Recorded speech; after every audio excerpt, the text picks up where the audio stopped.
Huwag tayong masyadong possessive, huwag tayong masyadong clingy. May ibang buhay ka pa na dapat mong galawan bilang lalaki. So communication is not the key. Huwag kayong maniwala na communication is the key. Kasi kung communication is the key, then bakit ito, halos araw-araw na mag-uusap, pero bakit yung attraction na nararamdaman ni girl parang unti-unting nawawala na? Kasi at the end of the day, ikaw ang magsasuffer mag-isa. Kasi yung taong kinaawaan mo, siya yung nagtatamasa ng mga atensyon na binibigay mo. I think you better leave him. Kasi dapat ang relationship hindi tumatakbo sa awa. Tandaan nyo, ang pinakamahirap gawin ng isang lalaki is to maintain yung interest ng isang babae or yung sinasabi nating attraction. Tandaan nyo, ang pinakamahirap gawin ng isang lalaki is to maintain yung interest ng isang babae or yung sinasabi nating attraction.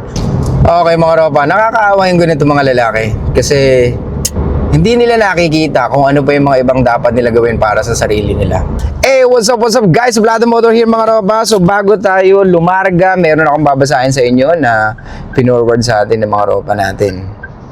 Yun. Okay, ito. So about sa being too clingy ng mga kalalakihan, ito. Hello, I can relate. OP.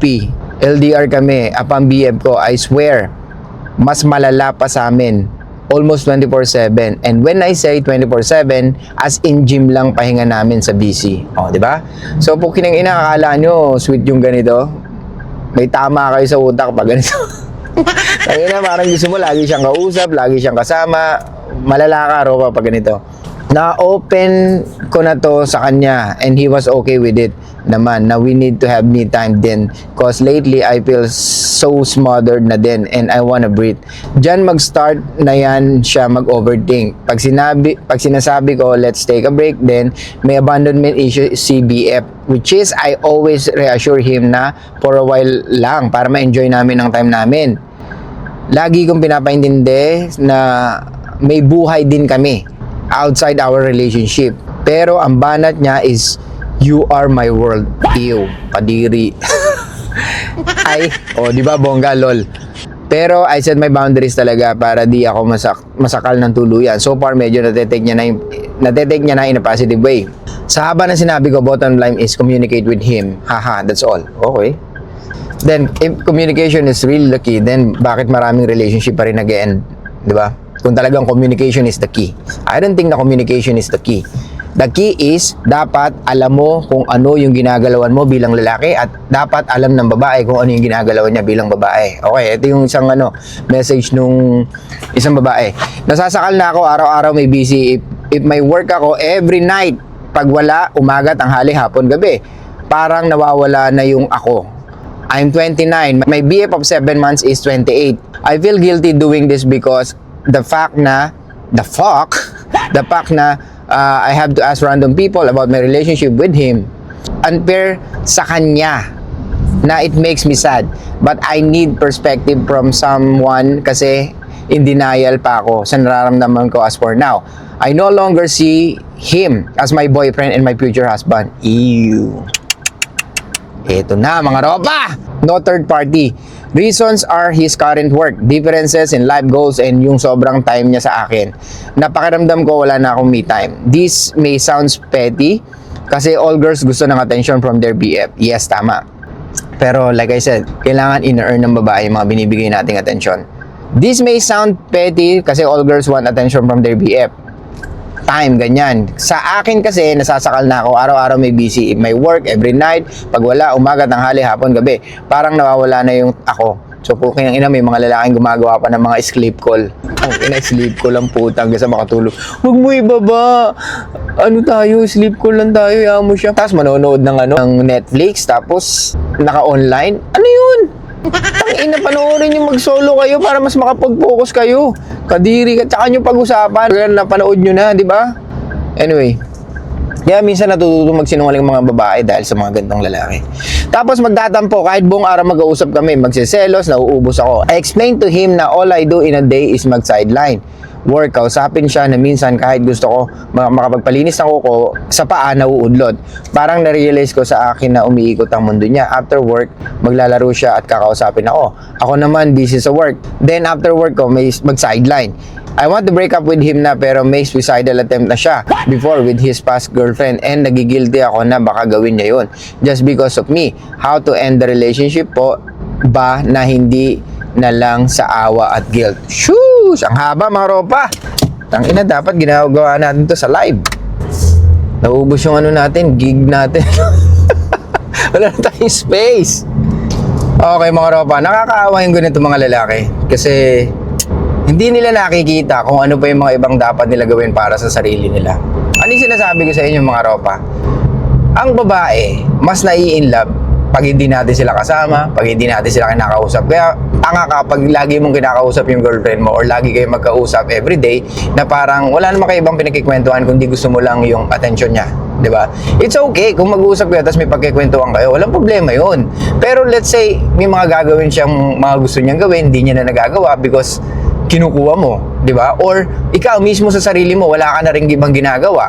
It's okay na you are giving up something for her. Ang nakikita ng babae doon, parang hindi mo na ginagawa yung mga dati mong ginagawa. Tandaan nyo ha, ang babae na-attract sa atin doon sa mga bagay na pinapakita natin nung nag-uumpisa pa lang tayo sa kanila. Nung dinidiskartehan pa lang natin sila. Pero kung, let's say, bigla mong babaguhin yun dahil kayo na or dahil laging kayo na, tapos bibigay mo na lahat ng oras mo sa kanya, talagang masasakal yan at pwedeng yun ang makita niya sa'yo na parang ginagawa mo siyang mundo. Hindi attracted sa mga kababaihan yun. Tulitin ko, babalik tayo doon sa phrase na absence hard grow fonder. The more na hindi ka nagpaparamdam, the more na naku-curious siya. The more na naku-curious siya, the more na nabubuo yung kanyang emotions or na-anchor ang kanyang emotions sa'yo. Diba? Doon ka nagkikreate ng love. Gets?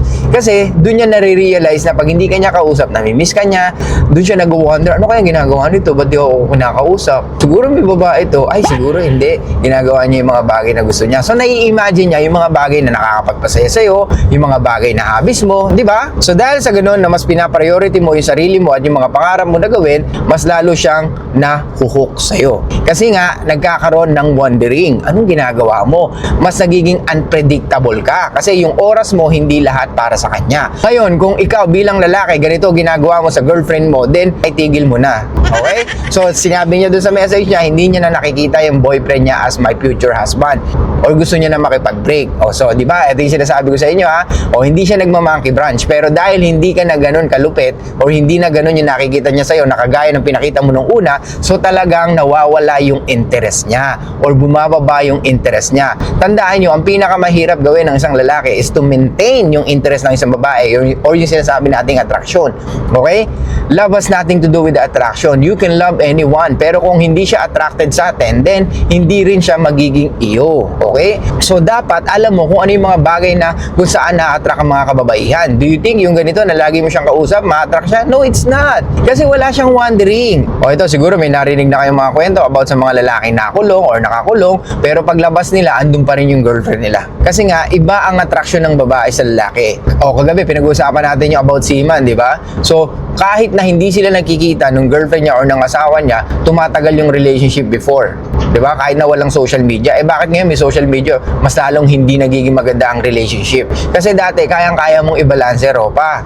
Gets? So, next tayo. Dun sa babae naman. So, sinasabi niya lang yun na meron siyang suicidal attempt. Ito, nakikita ko dito. Unang-una, bakit pinatulan mo? Diba? Kung may ganyang thoughts ang isang lalaki, bakit pumayag ang makipagjowa sa kanya? Gustong-gusto mo na rin siguro makipagjowa sa kanya. Tama? Or matagal ka na rin man single or may hinahabol ka pa because you are already 29 years old? Kasi mga ganito, mga ropa, ang mga babae, pag yung dumating na sa point na talagang, oh shit, lahat ng mga kaibigan ko nag-aasawa na, lahat ng mga kaibigan ko may anak na, tapos ako eto, nanonood pa rin ng mga kung ano-anong anime. So, feeling niya hindi siya nag-grow. Ngayon, may isang lalaki nagbigay ng attention sa kanya. Oh, sige, tiyagahin ko tong lalaki na to. Total, siya naman yung nagbibigay sa akin ng attention. At I think, mabait naman siya. So, pagbibigyan niya. Pero hindi niya alam na may mga ganong thoughts pa lang yung lalaki na yun. Or meron palang issue. Or meron palang trauma. So, kung may suicidal attempt to na history itong lalaki na to, then dapat hindi pang relationship to. Meron siyang attachment issues. And I think hindi lang to nag-root sa relationship niya sa mga babae or sa mga naging ex niya. I think nag-root to sa kabataan pa lang niya. Kung meron kang ganitong thoughts or kung meron kang ganitong issue pag nagkaka-girlfriend ka, lagi kang super clingy, lagi kang na-obsessed, then better na talagang maging aware ka sa thoughts mo. Diba? Tanggapin mo yan sa sarili mo na hindi dapat na lagi mong kasama or kausap ang girlfriend mo kasi nga hindi mag-grow ang relationship nyo. This is the easiest way na mawala yung attraction ng isang babae sa iyo. Yung lagi kayo magkausap, lagi kayo magkasama, o lagi kayo magka-busy. Biruin mo, umaga, tanghali, gabi, even pagligo, Pukin na kadiri yun. So meron tayong nakakwentuhan na ganun, pukin ng ina, 16 hours magkausap. Imagine that. 16 hours or 18 hours. Kadiri yun, mga ropa. 'Di ba? Bilang lalaki, nandidiri ako pag ganun ang ginagawa ng mga kalalakihan. It's okay to talk to them, 'di ba? Kaya nga sabi ko sa inyo, at least maximum of 3 hours a day. Nakausap nyo sila, 'di ba? Kumbaga, lahat na yun, kasama-sama na yun, pati text mo. Kumbaga, yung attention na binibigay mo, ano yun, divided mo by the whole day kung ilang oras ka gising. Eh, sabihin natin, nandun yung pakikipag-usap mo. Nag-usap kayo ng 1 hour during your break. Pag wala kang ginagawa, di ba? Or let's say 30 minutes. 30 minutes is fine. 15 minutes is fine. Kasi nga, absence heart grow ponder, di ba? So, the more na hindi kayo nag-uusap, the more na mas nag-grow yung feelings niya sa'yo kasi namimiss ka niya. So, isipin mo kung walang space in between ng pag-uusap nyo. So, paano kanya mamimiss? Kaya nga ikaw bilang lalaki, huwag mo isipin na ang pagbibigay ng atensyon sa babae ay equity. Na pag the more na nag-i-invest ka, the more na mas malaki makukuha mo. No, it's not. Yes, oo, pwedeng sa umpisa masaya sila. Pero habang tumatagal, nauumay na yan sa inyo, ropa. Kaya stop, man, giving too much attention with your girlfriend, with your wife, or sa mga babae mo. Kasi nga, hindi mo ganun mamimaintain yung attraction nila sa'yo. Okay?